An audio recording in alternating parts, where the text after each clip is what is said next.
Would you talk to the doctor?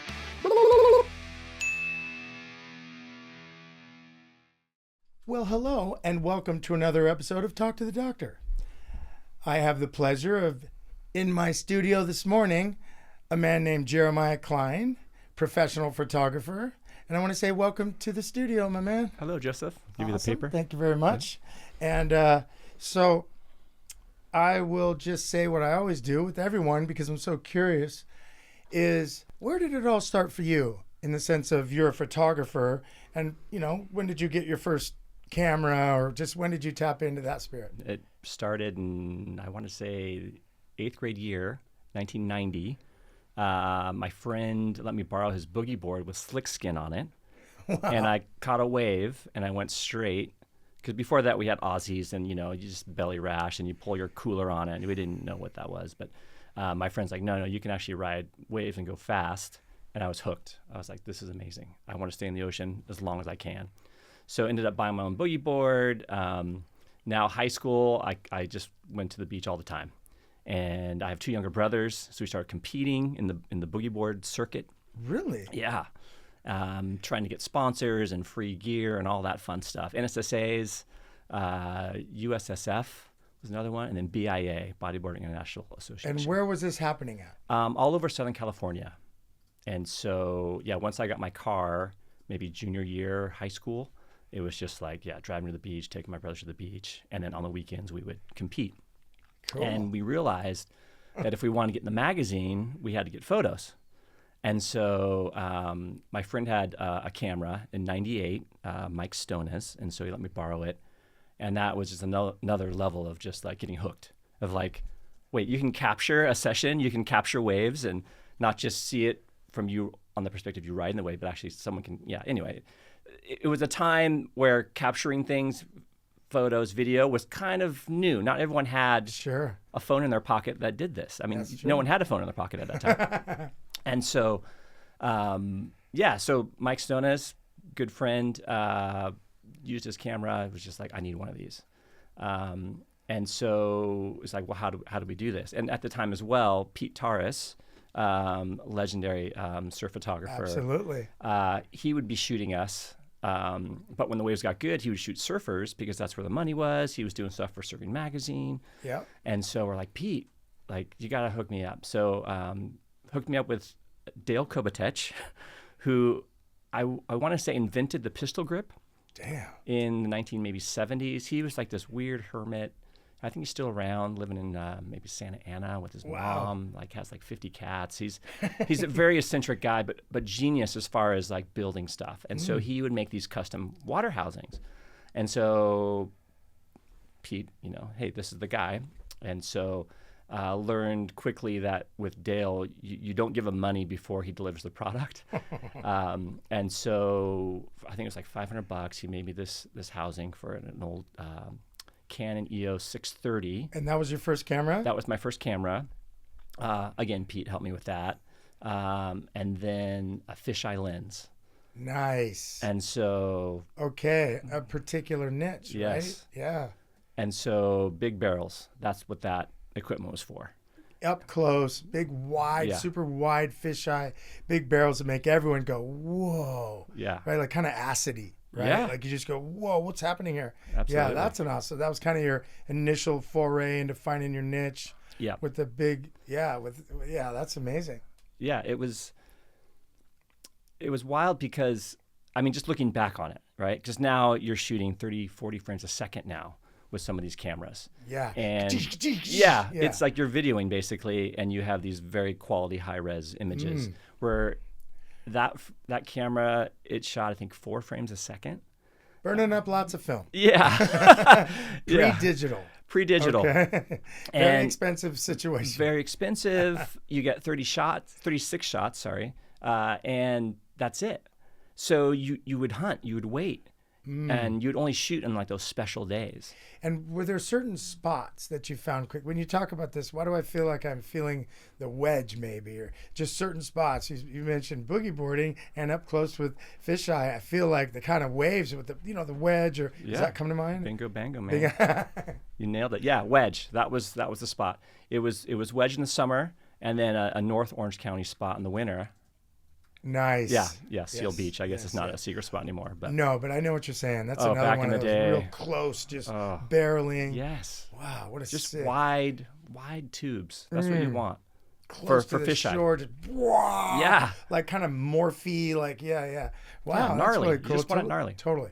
So it went from trying to find gnarly waves with my brothers to getting a camera and going, wait, this is actually more rewarding. Because I thought, oh, we'll just pass the camera around, we'll shoot each other. But then it was like, no, it's my turn. I just want to hold the camera. And so I got good at it, better at it, I'll say, to a point of like now investing in more equipment, got some more lenses.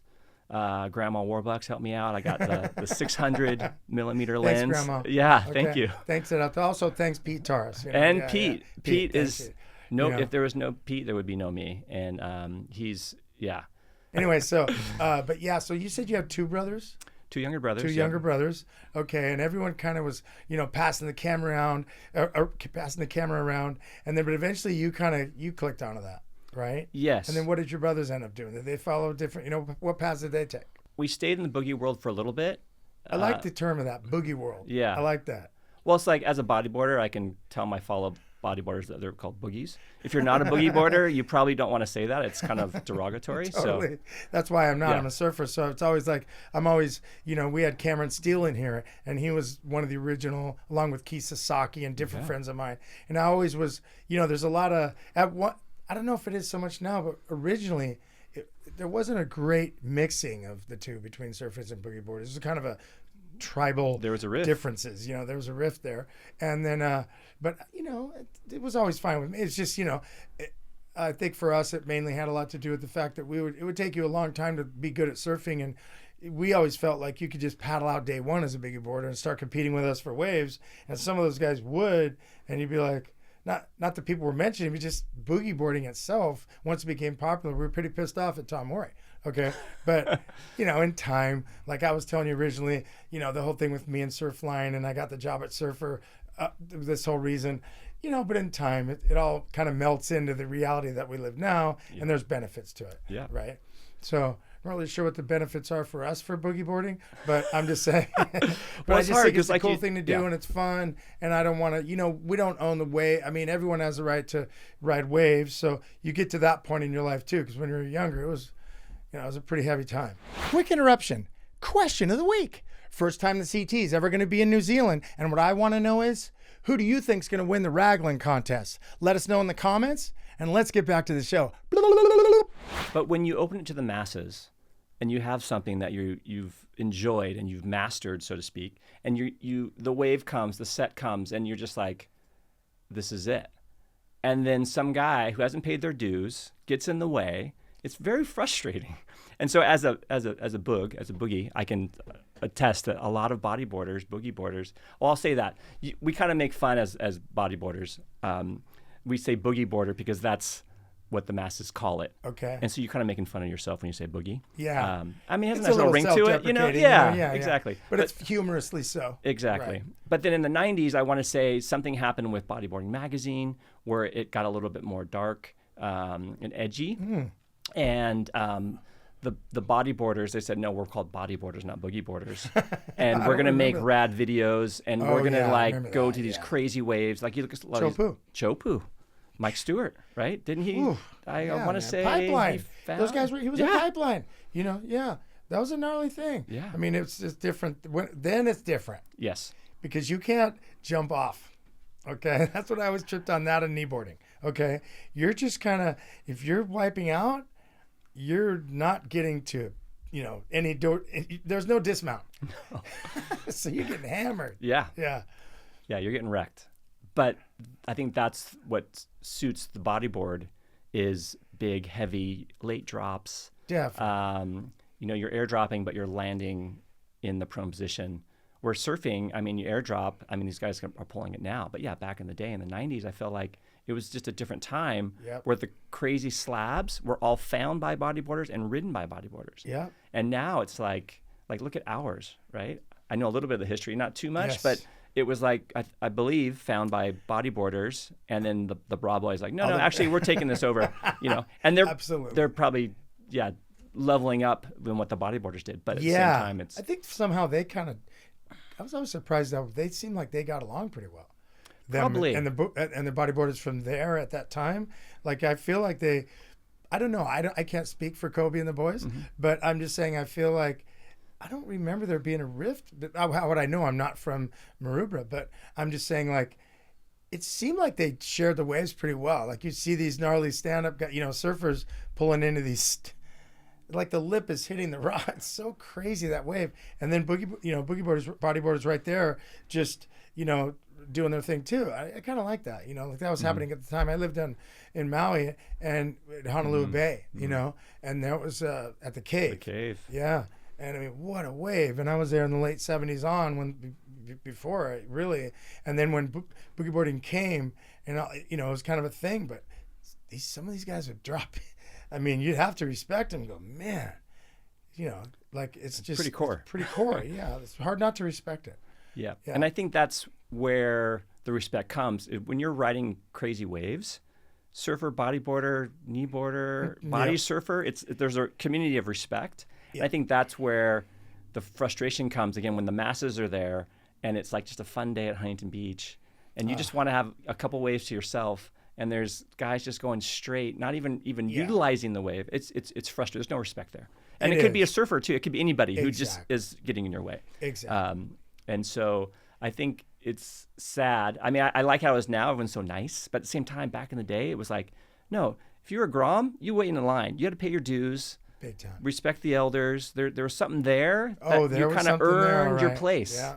Yeah, where now you go to lowers and you're like, oh, that seems to be done. Yeah, and it's a big topic amongst all of us that, the original foundation of our sport and lifestyle had to do with that kind of, what do we call it, like localism. But see, that's not even localism. That's just kind of like what you want to say, pecking order, right? But pecking order fits in with localism. But localism is a different thing where it's like my wave because I live here or I surf here every day versus my wave because I'm older and I paid my dues. Even if you're from the same town, we don't care, So there was a lot of that growing up. There was a massive amount of that. At San Clemente Pier was Midget Smith was the guy, and you didn't. He took all the way. Don't look at him. No, he just.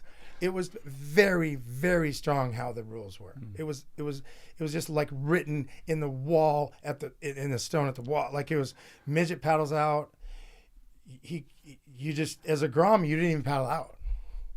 You had to be invited out. Guys got dealt with, I remember when Dean Coleman got dealt with all the time. He was a kneeboarder at the time, and he's a smart mouth kid. And Don Crummer just, stuffed his head in the trash can and broke boards and sent him home.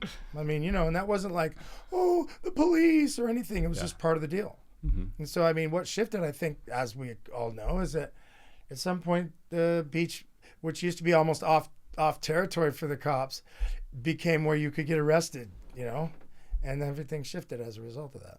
Here we are today where, I don't know, I think we all feel like the Groms aren't really being raised under the same tutelage as we were. Yeah. Is that fair to say? I agree. I have 2 daughters. My wife's a teacher. So I get it as far as when you don't say no, and there's no boundary, what are you going to do? You're going to just keep pushing until you find the boundary, until someone says no. And back in the day, you mouth off just walking on the street and someone's going to slap you. And then you go, yep, I'm sorry. It keeps you humble. It does. It's good for you. Yeah. And being as we don't have that anymore, and it's really not the Grom's fault. It's the world that they came into. It's not really it's not, they didn't create the world they came into. And so they hear these stories and they're like, whatever, dude. Yeah, they don't even old-timers. care. Yeah, you old farts. You don't even. But we know because they literally paddle out and then go, hey, and you're like, whoa, hey, really? Wow. So it's like weird for me because I'm like, well, I had to pay all these dues, but then now that it's my turn, they don't have to pay dues. I think I got both ends of the, but I liked it how it was when I was. I wish it could still be that way. Yeah. Yeah. Well, I think too there was a clear path, and that was part of my photography too. Like I had a mentor like Pete Taras who was like working for a little bit submitting to Bodyboarding magazine, but mostly surfing magazine. Yes. And she's like, okay, he's done it. He's there. He paved the road. He paved the road. How do I?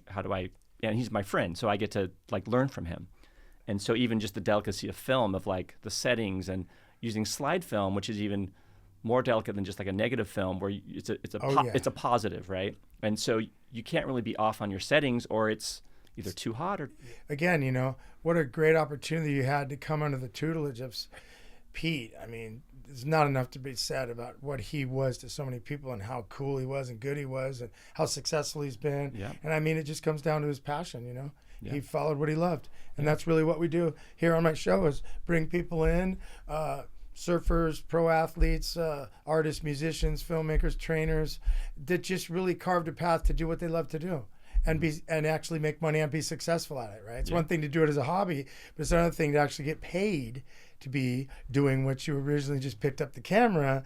And now for quite some time you've been, when was your first photograph published? What year and what publication? Oh man, I'm so bad with dates, but you know, give or take. Yeah. So, well, real quick. So, got my first published photo. I want to say Cameron Steele's mag. So he did have a Wave Action, and then Pitt was the bodyboarding magazine. Yes. So I got a published photo at Pitt. I want to say that was maybe in '99. Okay. And so that was like, that was just fed the flame, right? Mm-hmm. It makes you like, wow, you actually get to see it now. Oh, in history. It's there. It's there. It does. It's very exciting. When you see your first piece of work, you know, it's probably like if you're a surfer and the first time you saw your picture in the mag, you know. For myself, I'm a writer. My first poem that got published, I was 16 years old. Seeing it in print it's solidified. Yeah, it just brought... it just gives you something. It gives you a lot of strength. I don't know what it does, but it makes you feel real good. The encouragement, right? Incredible encouragement. Yeah. So that would be like, let's just say that was, you know, around the end of the millennium. Yep. Okay. And as we come into the new millennium, now you've been published, and now you've clicked in, right? Like you were already clicked in, I would imagine, before that. Around that time. Well, I was trying really hard to click in. Okay. And so submitting to the two magazines domestically, Pitt and Bodyboarding Magazine. Pitt was a little more edgy. Yep. Little more riff-raff, I'll say, but fun, party mag. Yeah, more fun, yeah. And then Bodyboarding was under Surfing Magazine, that umbrella. Okay. And they were maybe a little more polished, a little more respected, I'll say. And so... And probably bringing in more advertising dollars as well? Yeah, you know, I think they were bigger. Pay attention to that? Absolutely. Yeah. And so I got Steve Sowitz was the photo editor of Pitt, and he's like, hey, Maya, he helped shape me as well. He's like, hey, I think there might be an opportunity at Pitt if you can work in the photo department. I think maybe Hoover was there as well. Russ Hoover, remember Russ Hoover? And so I was like, oh, I'll think about it. But then Scott Weiner at Bodyboarding was like, hey, Maya, you got that 600. Not a lot of bodyboard photographers have that. Like, I'm moving upstairs to surfing. You could take my spot, but we'll just see. So now I have like my guaranteed job at Pitt, but then bodyboarding just seemed like that was the top. Yeah. And so I just prayed a lot and waited, and bam, Bodyboarding Magazine. I got the job. I'm like, sweet, this is so awesome. But then Pitt gets bought out by whatever they got, Blue Torch. Oh, yeah. Catered Wahoos.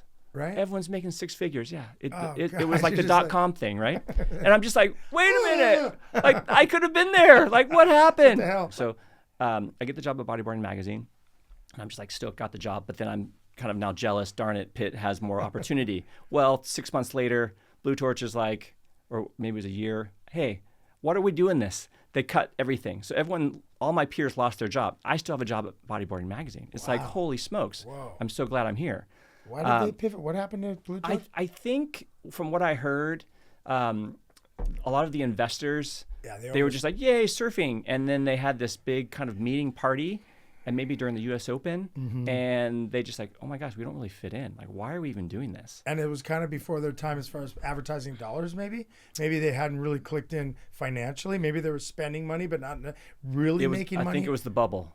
Yeah, where they're like, hey, we can do this. And my history could be a little bit off, but I want to say that was kind of the general thing of like, they just said, hey, we don't want to do this anymore. And when you lose funding, then things go away. Wow. And so that was kind of how I got into Surfing Magazine. So Bodyboarding did that for a couple of years. And Scott Weiner, again, upstairs, he moved on. I think Swell, another Yeah, .com, Swell. Yeah. with Flame. Yep. And they're like, hey, Maya, you should probably move upstairs. And I'm like, I kind of like it here in the body. I mean, we do like, 6 issues a year. It's like very slow. We have a ping pong table. We have a foosball table. I mean, this is a great job, It's a great gig. And he's like, okay, well, let me know. And then the next day, Pete Townsend comes in. He was the publisher. And he's just like, hey, I'm not supposed to tell you this, but this is your last issue. So don't tell anybody. But in 2 weeks, basically, you guys are going to be moving on. Damn. So, of course, Weiner, yeah, I'm in, man. I'll go upstairs. And so that's where I really cut my teeth when it comes to like just learning surf photography, the technique of it. So many great people on the staff as far as the photography team. Learning about telling a story. And so that was like so valuable.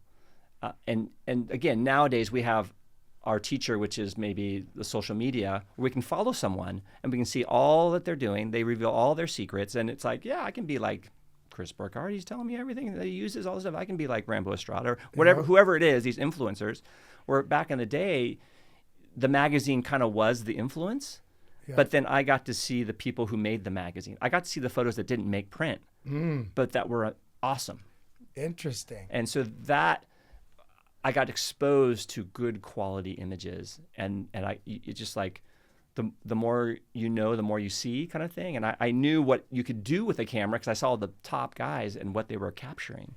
And so, it became like a template for you in a sense to see what was succeeding, what was making the cut. This is the standard. What the photo editors were choosing, all the way to like center spreads and cover shots, right? That's a whole nother paradigm. And then as you move out of that and then you see, well, these ones did make the cut, some of which were probably amazing still, but what was it? Like, why did this make the cut, not that? And then you're learning that and getting paid to do so. Yes. It wasn't even an apprenticeship. I mean, you were in enough to be on board, on team, switching from different, medias to different, different teams to different teams. I mean, that must have felt really good at that time in your life to really be clicked into the point where even when it was critical, you still got another gig, right? Boom. Yeah. That's rad. It was amazing in that it was an opportunity that I don't think will ever happen again. Like that was kind of the golden age, so to speak, as far as like actually connecting with people to create something awesome. Just the curation, the collaboration, all that to make one issue. You had a month, 4 weeks, maybe really like 3 weeks, 3.5. And the back and forth and oh, does this work? And just to see the refinement to make that issue. And once it's done, you can't go back. Where now it's like, oh, I messed up the caption. Okay, I'll change it really fast. And so you really had to be, I don't want to say perfect, but that was the goal. Yeah, you're really going after something when it gets in print. It's really being looked at over and over again. Yes. Where now, I mean, yeah, it's a quicker medium and there's more room for, I don't know, it's not detailed. I mean, it's just like stuff that used to be at the library and now there's the internet. It doesn't mean necessarily that it had to find a publisher. You didn't have to get verified by a publisher. You just post it online and there it is, which has pros and cons like everything else does. Everything has pros and cons. So there we are. I want to say, there we are. And we're with, what was the group you're with at that point? You're with. So that's Surfing Magazine. With Surfing. Yeah, that was Surfing Magazine. Yeah, Prime Media, I believe. Yes. Was Nick there at that time? I think he was kind of coming in and out. Nick Carroll? Yeah. Yeah, okay. And so I was there till 2006. Okay, because then after him was Jamie Brisick, right? He became the next guy? Yep. Yeah, so it was Les Walker, and then Flame came back. Remember Les Walker? He's a really interesting character. From the photo side, in a sense, right? From the writing side, it was, from the publishing side, the people I dealt with, even though they were there, I wasn't with them. But that's what you're saying. Like they were the Nick Carroll to you, or the Jamie Brisick, or I forget who was before Nick, but I wasn't there then. They didn't let me in the door. Vince, I think, was in there, but then Evan Slater. Evan Slater. He was there, and Flame came back. Yeah, that was a great. And so that was a powerhouse team. Yeah, that was rad. And that's when I got my first cover, which was incredible. And what was that of? So, Hagen Kelly was one of the associate editors or something like that, and he was just the spacey guy, but he great surfer and knew his history. And so he'd always had these interesting ideas about editorial features and stuff. So the Eddie's happening, and he's like, Maya, there's this spot over by the fire department across from Foodland. And you can kind of sneaky, like on the sets, you can kind of see guys dropping it on waves. And you should go check it out. And so we start out, and it's like, I mean, the Eddie's, it's a circus. I mean, even more so than it was. Yes. But the whole bay is lined with people and photographers. And basically, if you find a spot, you don't move. You don't move all day, yeah. Because if you move, someone else has got that angle's done. Yeah. And so... You don't even go take a piss. Yeah, exactly. You hold it. Yeah. And so... So I'm just like, okay, I'm here all morning at this spot. But I've got this angle. And that's, I think, part of me too. Like, I don't want to say I get bored, but it's just, you're just like, you know what, I gotta mix it up. I gotta find a cool angle. Yeah. So Hagen Kelly's voice is ringing in my head. Like, all right, go find the angle. And so I walk over there and I'm looking, and this is when I got my first digital camera. It's a Canon 20D. Okay. It shoots 5 frames a second. And for those who don't know photography, at the time, you could shoot in JPEG, or I mean, you can do it still now. JPEG was just basically like a processed image. Can't really change it too much compared to the RAW, which is more like flat. It's just more information. It's like a negative versus like a processed print. So I'm shooting in JPEG because with those 5 frames a second, I think I got like 12 frames. Versus RAW, I think I maybe got like 8 frames. So like, well, I'll just have a longer buffer, you know, spray and pray kind of thing. Okay. So anyways, long story short, I'm there, I'm looking at Waimea, and I can barely see it. I have my 600 lens, and I'm shooting kind of, and it's really slow. And then I see like a guy like falling, and I get 3 frames off. It's Flea. And he's like the wipeout of Waimea. Oh. I want to say it was 2005. Again, I'm bad with dates. So I get these 3 frames, and one of them just... You know, it's like the board stuff, and he's just like cannonballing, and the angle, it's like you see all that water. It's like it looks like a slab, beautiful. But at the same time, it's a JPEG, and you know, I'm not big Photoshop guy, and so I'm just trying to help it. And surfing's like, hey, we're doing this danger issue. We have this one cover. It's a nice fisheye barrel of Pat Stacey shot it. Okay, which he's legendary. Such an awesome dude. And so then it's like, well, hey, I got this, and the graphic designer was just like, hey, let me take this home. And so she crunched it, turned it black and white, added contrast, and the image just came alive. I was just like, wait a minute. Like if I would have shot that with film, it would have been too washed out, blown out. It wouldn't have made it. But somehow with the digital and the timing and this awesome, you know, like digital tech. Yeah, who really came in as an editor, you know, in a sense, edited your work. Yes. Right? Yeah. And made the image come alive. I was like, oh my gosh, digital this is it.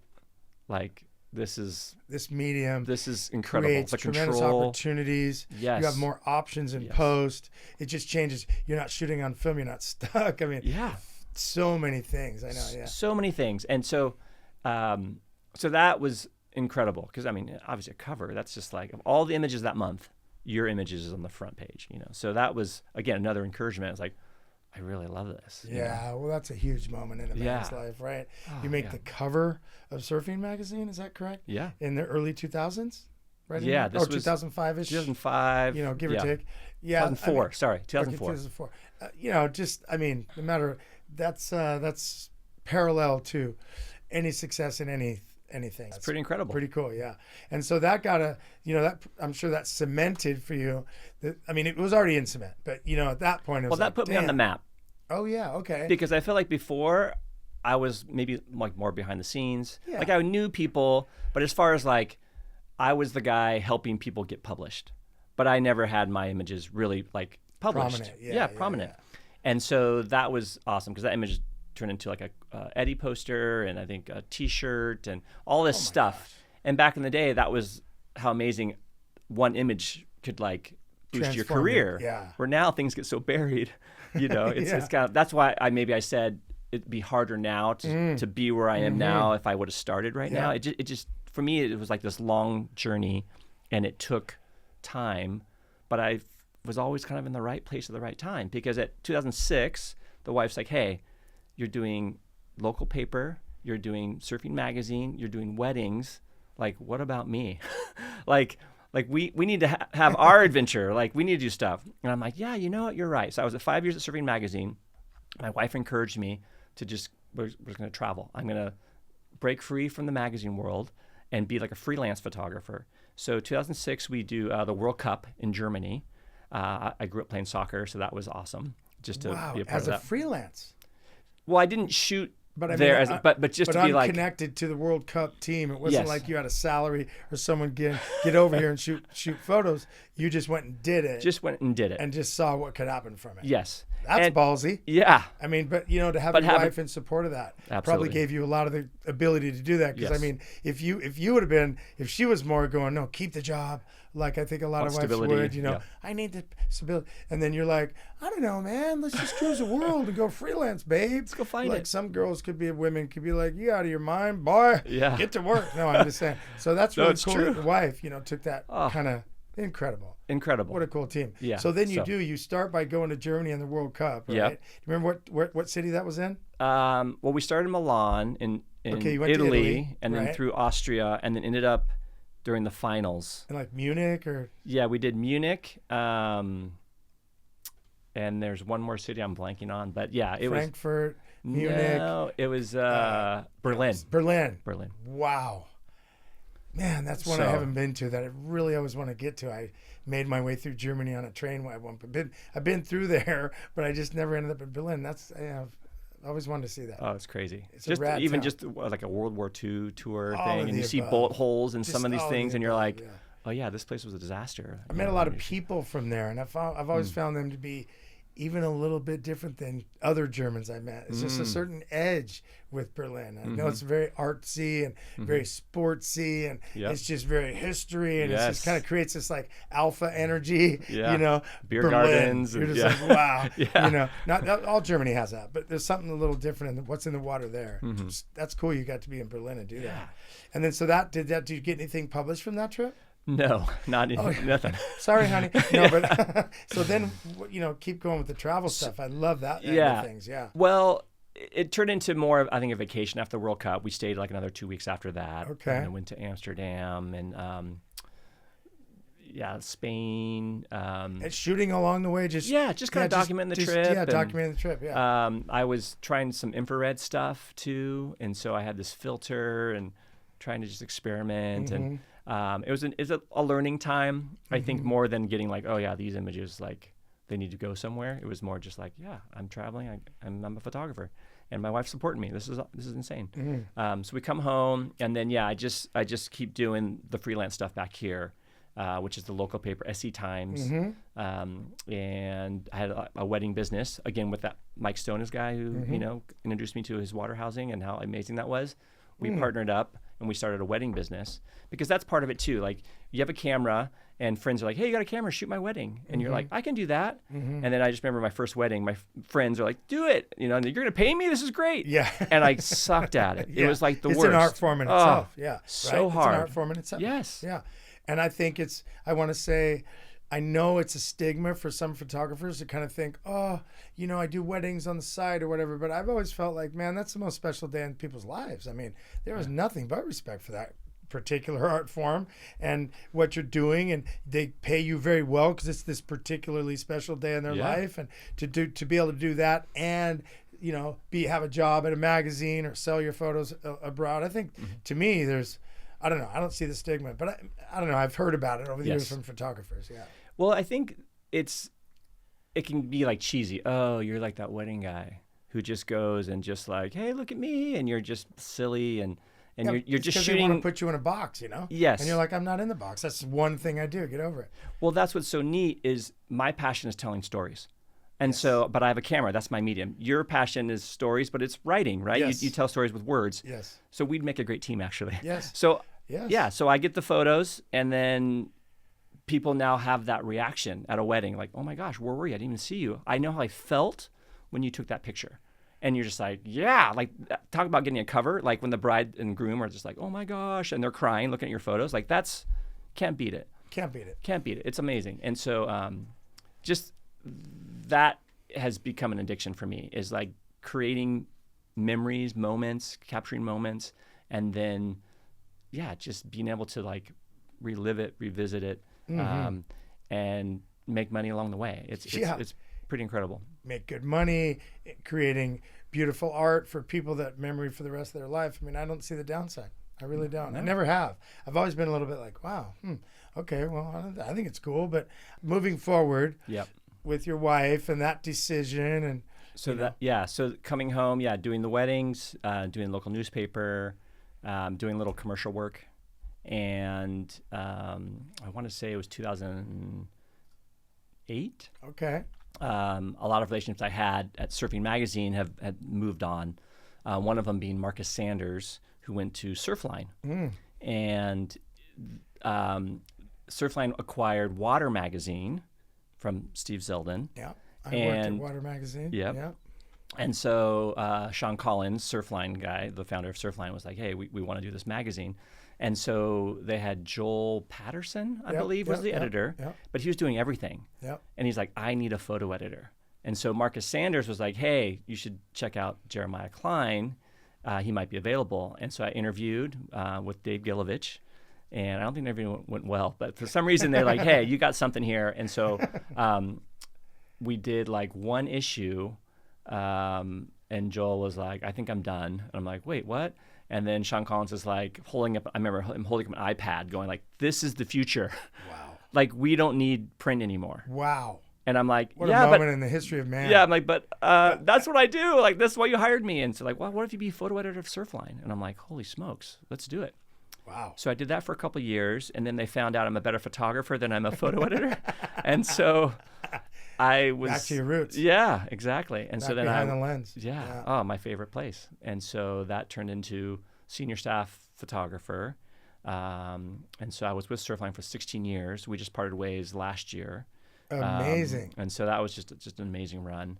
And we still do little small projects, but I'm not on staff anymore with them. So you worked with like Jeff Berg and those guys? Yeah. Just a great team. I mean, everyone there is so passionate about surfing. And they really are. Yeah. Like right now as we speak, literally, a couple of my best friends in the world are on a plane with Jeff going to Mex. Jeff, nice. Behind the... Yeah. On a little Cessna, and it's always like, damn, those are gnarly. But, they're going to surf some rad spots down there. I know. Yeah, exactly. And now we're back in the 2010-ish kind of time for you. Yeah. Kind of doing a chronological, doing Maya story here. And I just really like it. Yeah, it's really, really interesting to me to experience the timeline of someone's journey who has the passion for what they do. And just to be able to share that with the world is being able to really understand, even for youth now, to like listen and go, wow, maybe there's, if there's someone that's watching our show that might just be picking up a camera right now. And just, what could I do? These are inspirational stories. Yeah. Well, you got to start somewhere. Yep. But I think sometimes when you start, you forget that you're kind of standing on the giants before you. And I think that slogan's been out, or that little mantra. But I was definitely a product of that. Going back to Surfing Magazine and Larry Moore. I mean, he was a legend. Like, he was so organized and so type A. He had books that were just labeled surfer, place, year, month. Like, everything was just so organized, and it's like no coffee in the room, nothing that can spill. Like, like it's just like, hey, protect these things at all costs. Like, he was just very critical as far as making sure that perfection was happening. He'd only shoot in the morning. He'd only use this Velvia film. He'd only process it this way at A&I. It's like the best lab in Hollywood. Like, he just had a process, and he refined it to like, this is it. This is how you do it. Now, fast forward a year or two with him, he gets cancer, which is really sad. Yes. But with Nick Carroll, it's like, hey, we can't, like, he can't just, all right, you're incapable now of doing it. So that he was like honorary, I think, photo director. He was. And then they got Steve Sherman involved. And so now Steve Sherman is like opposite of Larry. He's just like coffee everywhere and messy, but he's like an artist. Grain is good. It doesn't matter if it's sharp. It needs to tell a story. Sure. So I really am a product of the perfection of Larry and the art and story of Sherman and the portraits. Like, he was just in with the people. With people. Yes. and Slater, and that was Slater sold everything Yeah. back then, and so he had he was on his coattails and would get these moments and these intimate moments, and Andy like in a like in a closet in LAX, they had to get this portrait, and so it's just like, well, he's got to lay over, so let's just go over here, and he makes this guerrilla studio, and he just gets his Hasselblad and his Norman, and he shoots this portrait maybe 15 minutes. Boom, it's like the center spread of the Andy interview. So it's like iconic images. Yes. Yeah.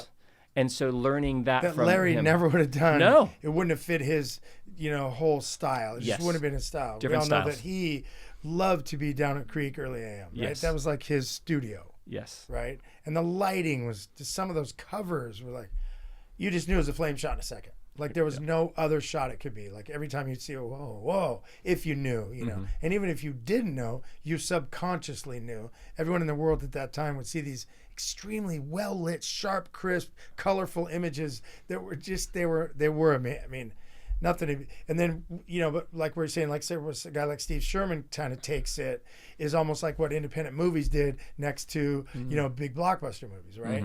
Everything's so beautiful and pretty, but it might have been not that raw and might not have made you feel like you were there. It might have made them so big and beautiful with Tom Cruise or something movies versus, Tarantino. Yeah, I mean, a little more gritty. Right? Yeah. But then there's it's a different way of telling maybe that story. And I think that at the time there was also what we were doing in different magazine worlds that I was in. There was a more raw need for the glossy deal at one point got a little played out because it was it just seemed a little, I don't want to say fake, but it seemed a little produced or overproduced, right? At one point, the image that you're talking about with Andy in the airport and the Hasselblad and everything he was doing kind of did mirror, in a sense, what audiences wanted to see films too, that kind of, like Reservoir Dogs or something, that, Boys in the Hood or just certain movies. A little more raw. Yeah. Yeah. And I feel like the audience was looking for that. Yeah, and so the shift at that time that way, and then it is interesting being like the older guy now and to see how surf photography has come into different peaks and valleys, I'll say. And so the flame era with perfect sharp, Pete Frieden I think got like 9 covers in a row. It was all just tight action 600 mil, and then Sherm comes in and now it's like a lifestyle on the cover. What? Yeah, and which then I loved personally. I love both. It's rad, but it's neat because it's like refreshing because you're so used to this, and now here's the new. Yep. And then Pete Tars came after Transworld. He was there for a bit. Came back to Surfing Magazine, and he took it to even another level of like backlit, moody. You can't even see logos. Yep. Very like editorial. Yep. And not maybe the studio. More storytelling in the sense of more the whole feeling. picture. Yeah, I remember at Transworld. I was writing at Transworld when Pete was there, and that was a cool time too. All of them were cool times. Yeah. But so moving forward, and as we approach the now, it's almost hard because sometimes we understand more about the now as we look back, right? Yes. It's hard to be in the moment and go, well, yeah, now it's all about this, because you don't know, you're busy living it. Yeah. But I don't know why intuitively I feel like this is a moment in time when things are either about to or just have experienced some sort of paradigm shift. I don't know what it is yet, but I intuitively feel it's upon us. Yeah. Well, the AI thing, that's a big shift.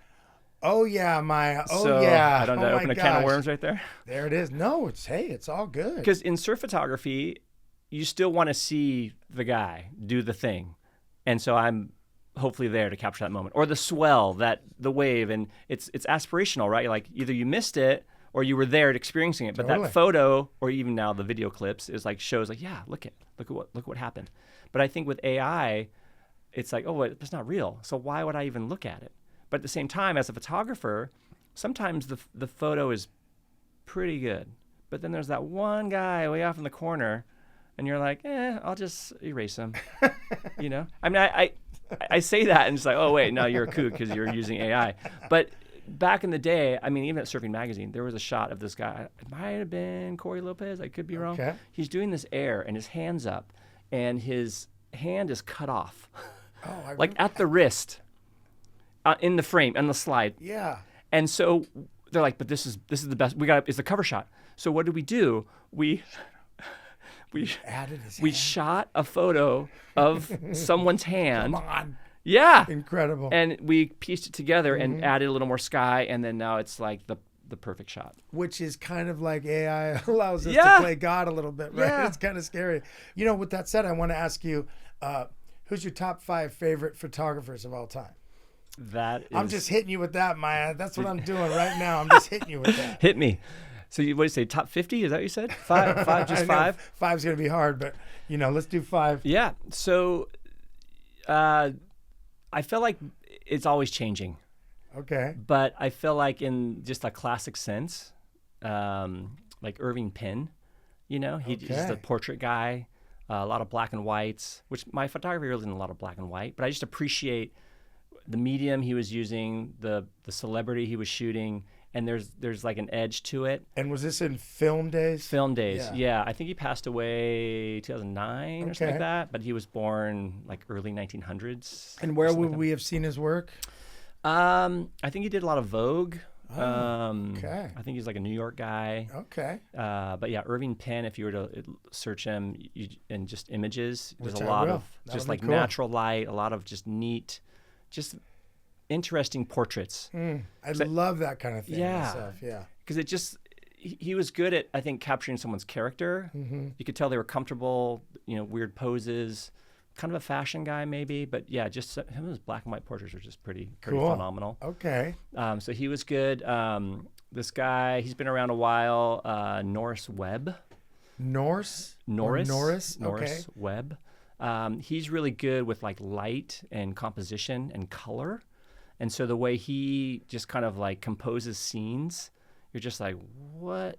How did you, like the way the lines and people, like the moment, kind of more street photographer, but very polished. A lot of his stuff I feel like is like at dusk or at sunset. Okay. And I Stream lighting stuff. yes, Yeah. and I love, that's my favorite time to Me shoot. too. The golden hour, Golden magic hour. Yeah, absolutely. So those two guys, the kind of like non-surf. I feel like Scott Eichner was probably the best water photographer ever invented.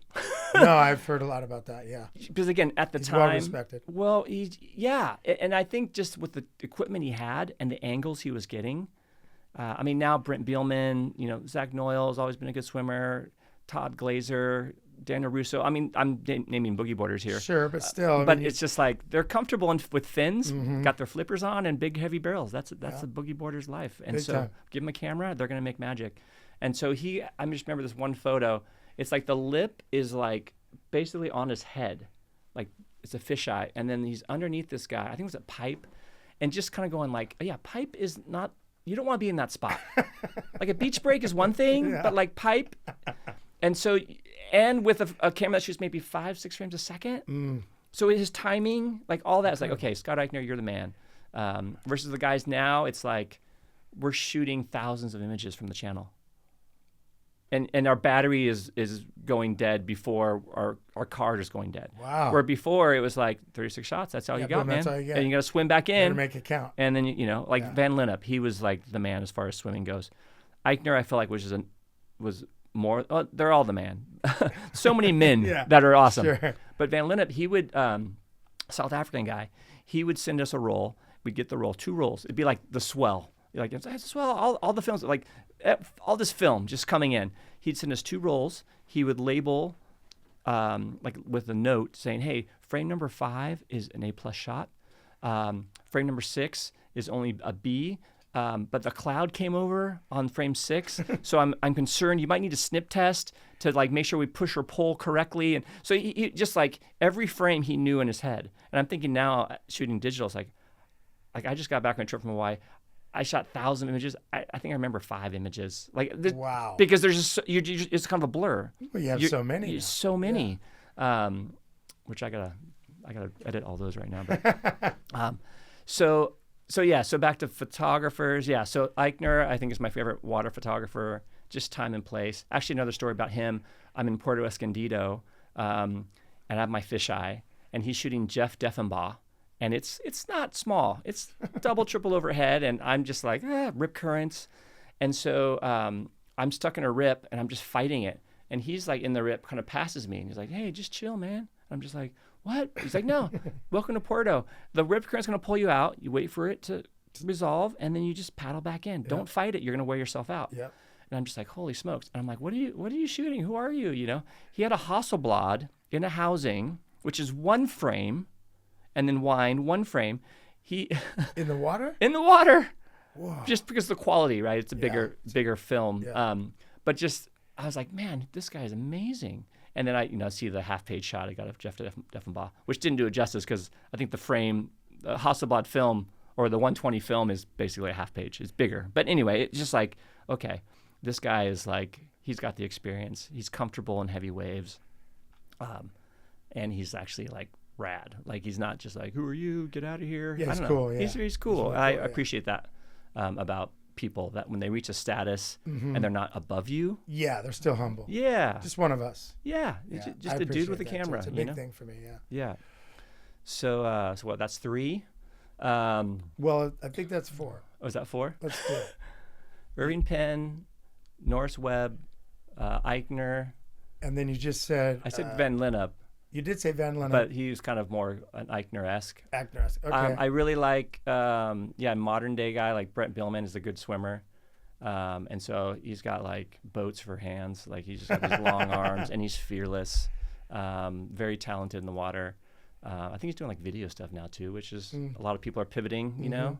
But he's very talented. I've been really appreciating, I think Chachi, Ryan Craig. He's a Santa Cruz guy. Oh yeah. And he just land, air, sea. Like, you know, he's got the rad drone shots. He swims in heavy stuff. He can shoot a nice lineup and a good action. Like he kind of does it all, which I appreciate that. A lot of people back in the day, you kind of had to be really specialist, niche. niche. Yeah. He's just kind of good. He just does it all. So much stuff. Yeah. Yeah. So, if like there's a trip and he's on it, it's going to be well documented. Yeah. All kinds of angles and all kinds of perspectives. Yeah. That's really cool. Like Jimmy Wilson, I feel like his contest storytelling, like I don't know if you saw his stuff on Stab. I think it was Fiji, the finals when Yago won. And it's just like, it's in the moment. It's photojournalism, but yet there's like, he always finds those special heartfelt moments, a lot of emotion. Good storyteller. Yes. And he's well connected too. I think so. A lot of surfers let him in, which is great. It's tough. Yeah. Not everyone can somehow endear themselves. A lot of times, I know from the surfer side, they feel like if a photographer's on the trip, it would change the chemistry. And it's only a few that got the reputation to be like, yeah, we want him with us versus, it's going to be weird, whatever. Yeah. Yeah, exactly. That's a big thing. The chemistry end. Yes. Yeah. Another classic guy, surf photographer, John Frank. Do you remember John Frank? He's an Aussie guy. The name's vaguely familiar. Yeah. I want to say he's kind of underground, but yet he's, like, if you see his images, you're like, oh, like I think some would be kind of familiar. Okay. Very, timeless. But he just has an art thread through his stuff that it's just high-end surf. I don't know how to say it, but there's art. What was his era? I want to say, like, I think he's still shooting now, but I think he was kind of more like early 2000s. Oh, early 2000s. Okay, yeah. Maybe late 90s. I feel like I've seen his work. It's just, I don't know. There's so many. There's so many, but I feel like I recognize that name and have seen his work. And then, just always doing something special. Yeah, like, that's really cool because we haven't really had someone in that could give us that insight as a photographer to really let us inside, in a sense, like behind the lens to see more of the background of what that is and what that entails, because I really don't feel, honestly, most of the time we get to hear from our world much about the photographer's world, right? They document us. We don't necessarily get behind what their experiences are. So it's a real joy for me to do that because I feel like I'm learning, and I'm curious, as we talked about earlier. The whole reason I do my show is because I'm just like a curious kid going, no, what about that? Yeah. And then, so what about this one? What about top 10 favorite surfers of all time? Yeah, that's another great question. So top 10, we'll start with John Florence, because as a photographer, you see some of these guys and you don't know what they're going to do. And He's for me, one of them. And for me as a photographer, that's who I want to shoot. Yeah. because it's not predictable. It's the X factor. Yes. And I've seen him at sessions where you're just like, how, why? And you make it look so easy. I know. And he is kind of a humble guy. We did this day in the life way back when he was on O'Neill, and he just kind of let me in his world. Quiet guy, and just loves surfing. Yeah. But one session in particular, actually two. One was we're at Pupukea, and it's pretty good size out there. I had to swim out at Rockies to get all the way to Pupukea because the current was going, but it was kind of on the sandbar, which he likes that like gnarly sandbar when it's working. And so there was 4 like really good waves, almost looking kind of like backdoor out there. Damn. Tori Meister got one of them, didn't make it. John got the 3 other ones and made all of them. Oh my gosh. And it's like magic. Eli Olsen's out there. Koa Rothman's out there. Like, it's not like there's just like nobody out there. I mean, there's like really good surfers out there, but John got like 3, like I don't know. It's amazing. It's just amazing how good he is at that. And then another one was a rock pile session, and it's kind of outer logs, outer rock pile, and he's like guys are just like on like guns and kind of going straight and kind of like not a heavy wave, not smooth. Yeah. He looked like he was on a shortboard. He's doing turns. It's like dancing. It's incredible. It's just like so fun. And I'm just like, oh my gosh, this is so great. Click. And that's what's And so that's what's so neat about surf photography, or more so back in the day, is you could tell who was out by what filmer was on the beach.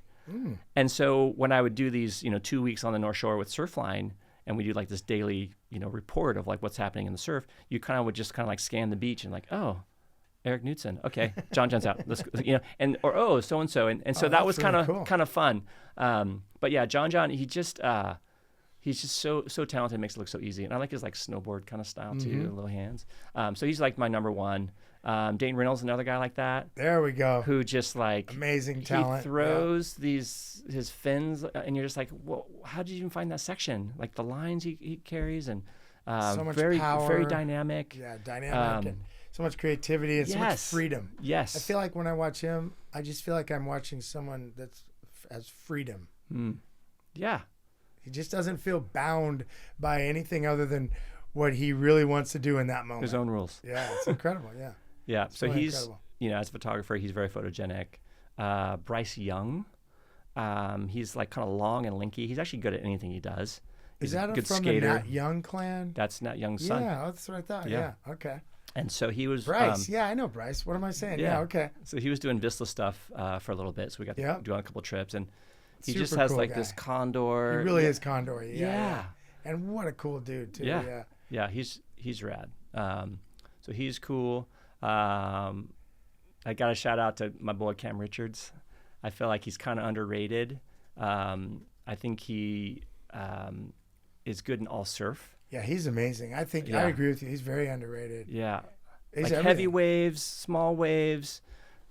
He loves surfing. He's having so much fun. Yeah, he's first guy in, last guy out. Mm-hmm. And really, really talented. Like also think about it. Even the photogenic side, you're like, dude, the guy looks like an actor. You know what I mean? He's a handsome dude. It's incredible. Yeah, you look at the guy, you're like, damn. If he doesn't make it in surfing, you better go to get some parts in Hollywood. I'm just saying he's got a lot going for himself. Yeah. He has a very got a nice jawline, man. That guy he really does. Yeah, and then doesn't hurt probably at the end of the day. Not that I think he did Abercrombie. Really? Can I say it that? Makes sense to me. Is he gonna not want this segment to be in here talking about Abercrombie? But I think he was like he did some modeling back in the day. He did. I just not trying to be, I don't even know. I just can recognize once and I go, whoa, okay, you're not in movies. Certain people, to me, who I've always thought should be in movies, and not to cut you off with what you're doing, but I've just always thought Bruce Irons was meant to be in movies. Yeah. Myself,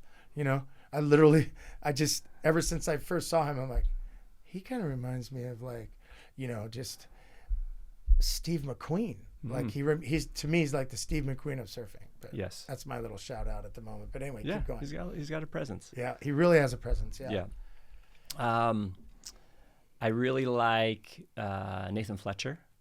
I mean, his surfing too is kind of dynamic. I mean, he's almost 50, and that air was when he was 45 at pipe, and you're just like, what? And that wave at Chopu, and he was like, oh my God. Yeah, Code Red asking swell. him like, hey, how that was that? Oh, he's just so irreverent. Oh. How humble and irreverent, Yes. classic, Such a Fletcher. Such a Fletcher, right? Yeah. Yeah, I love that. I want to say I love that kid because I've known him since he was a kid, but he's 50 now. It's crazy, yeah. Yeah, he's Yeah. he's like my age. It's crazy. Crazy, I'm right? almost Yeah. 50, but yeah. So he's great, and I think part of it is just the human element. Yep. Been on a trip with him, and I'm just like, my first trip I was like, oh, this guy's gnarly. Like, don't look him in the eyes, kind of thing. And he was just funny, charming, Totally. so humble, 100%. just rad. So he's up there. Chippa Wilson is another guy that I just feel like he's just so creative. Yep. And he's got a personality outside of surfing too. Loves animals, loves cars. Kind of just. He's like an East Coast guy, right? Isn't he? Well, it's Australia. Oh, he's Australian. Yeah. Oops. Yeah. Oops. He's been on the East Coast, though. Yeah. East Coast of Australia. Yeah. Great way to catch me in the fall. That's good. Yeah. Yeah. He's just neat. I've been on trips with him, but I've also just kind of seen him out there free surfing. Mm-hmm. And speaking of free, he looks free. Yes. He looks pure freedom on a wave. Whatever he Yeah. wants to do, whenever he wants to do it. Yeah. And he can do a lot. Yes. He's Very just skater style. Very skater style. Very just I don't know, loose and free. Yeah. But carvy.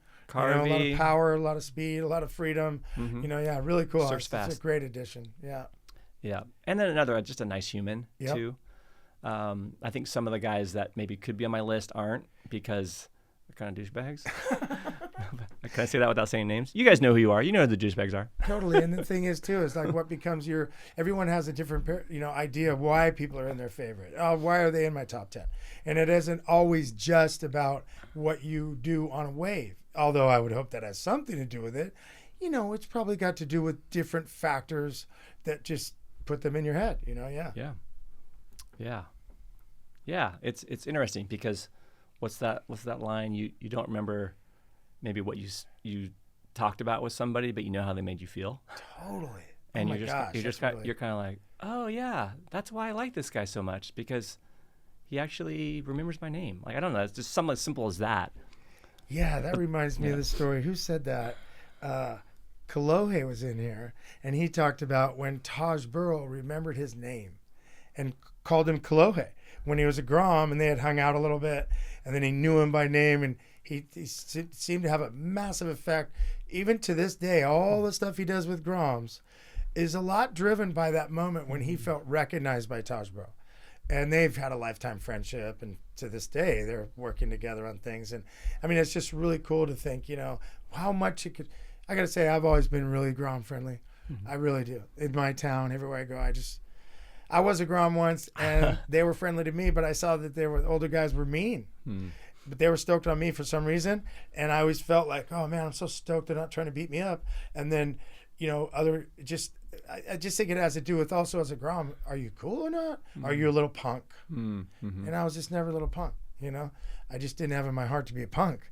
It's like some kids you just look at, like I said before, Dean Coleman, you're like, wow, what is in you that you want to be like that to these guys? Like you're just going to get beat up all the time. Yeah. I don't know, whatever. But yeah, so that's really, really cool about that part of the humanity. Mm-hmm. Yeah, exactly. And then I think we're somewhere in the 6 zone. Oh yeah, are you keeping track? Number 7. I would say, speaking of non-douchebags, Yago Dora is incredible. Like he's oh like, my gosh.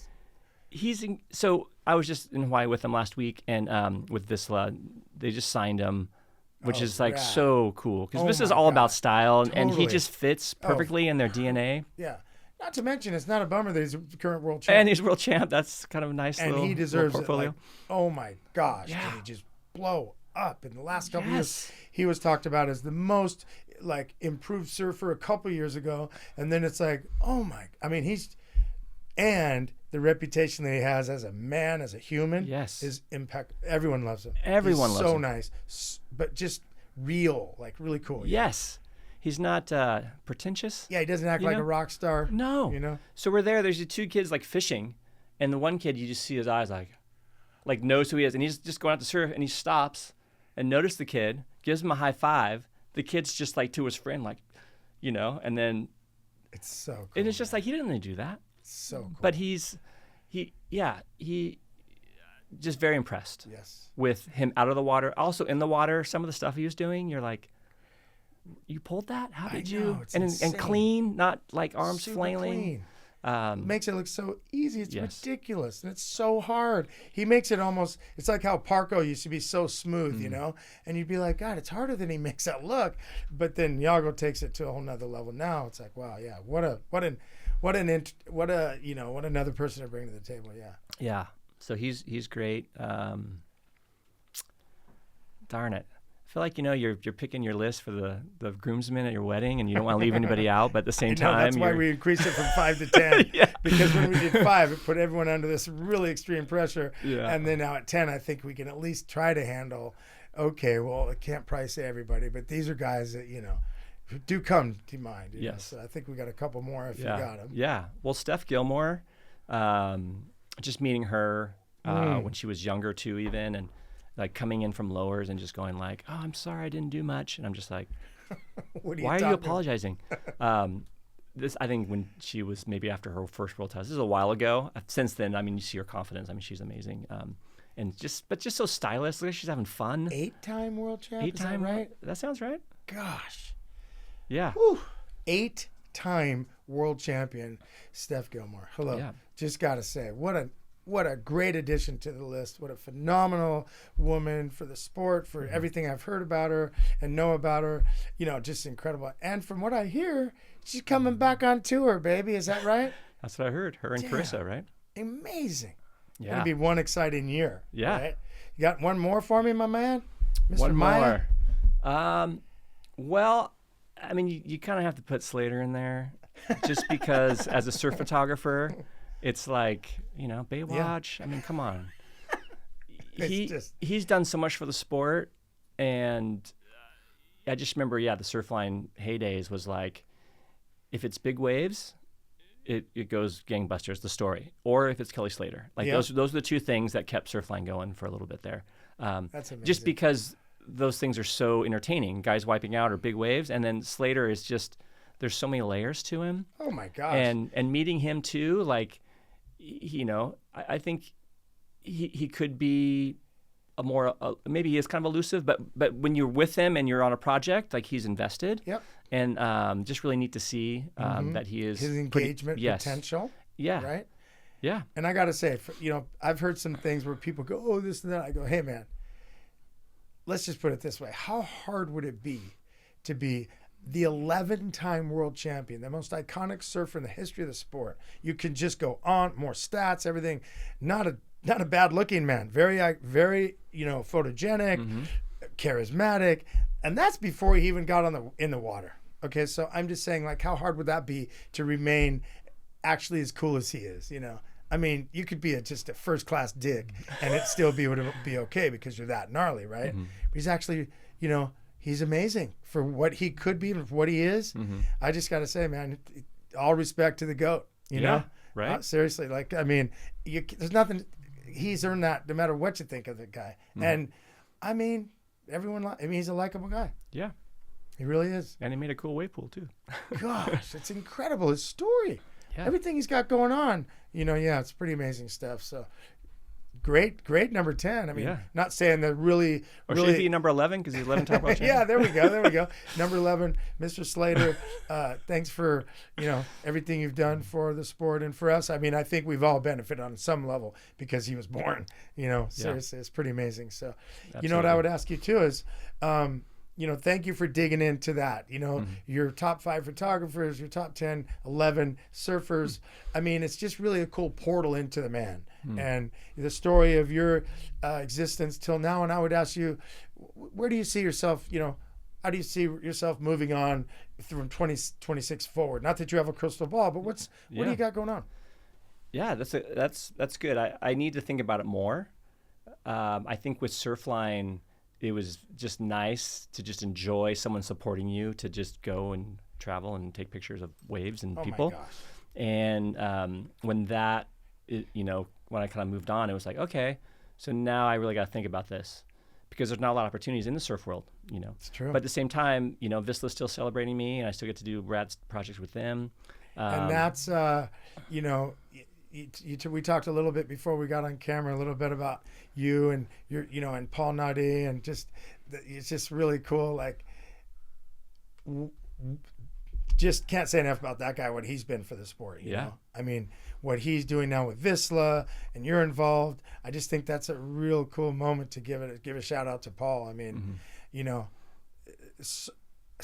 that man has so much respect. Yeah. He really has done a lot.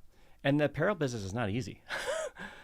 Like, just the fight to keep things going, and like you're talking about pivoting, just maybe in the media world, or even just in the sales world. I mean, apparel and sales. Just a lot of these surf brands have kind of lost their soul a little bit. Yeah. Because they've bought and sold, and the person who owns it now doesn't even know what surfing is. They're just looking at the money, the bottom line, and it's gross. And it's a business, but at the same time, you have brands like Vissla, Florence. There's a couple of others out there that are just like, no, surfers actually own this brand. Yeah, and we're actually giving back to the surf community, so that people can do what like they brother love. Vistecco, like what he's doing, full on, just we're surfers. Yes, core for surfers. With Groms that are just future crazy Groms, really supporting, giving back. All these brands we're talking about, I think, are the future, and everything else is kind of the sellout past. Whatever. We're not mentioning names. Don't hunt me down and beat me up. But the truth is what it is. And so that's really cool that you're involved with Paul and Vissla, and you feel like it's a unique time. We talked about it earlier, right? So how we navigate, all of us, with what we're doing and what's going on in the world. It's pretty crazy stuff right now, right? Here we are at a time when, I don't know, I think it gives us a chance to kind of pull back a little bit and just be gracious for the blessings that we do have, just to be living in and amongst the ocean and the oceanic life, and the freedom to be able to kind of create our lifestyles where we don't have some job at a factory somewhere, digging a ditch on a construction site. And no disrespect to any of those jobs, because all of those need to be done. But we're all pretty fortunate. We come from where we do. Yeah, we really are. And I want to say, with that said, Jeremiah Klein, thank you for coming on my show. Thank you. Just are we hug or high five? What do we? Yeah, awesome. I really appreciate it. That was really good. Thanks for taking the time to hear my story and get to know you a little bit too. That was cool. Did you want to see the twin palms talking to the doctor?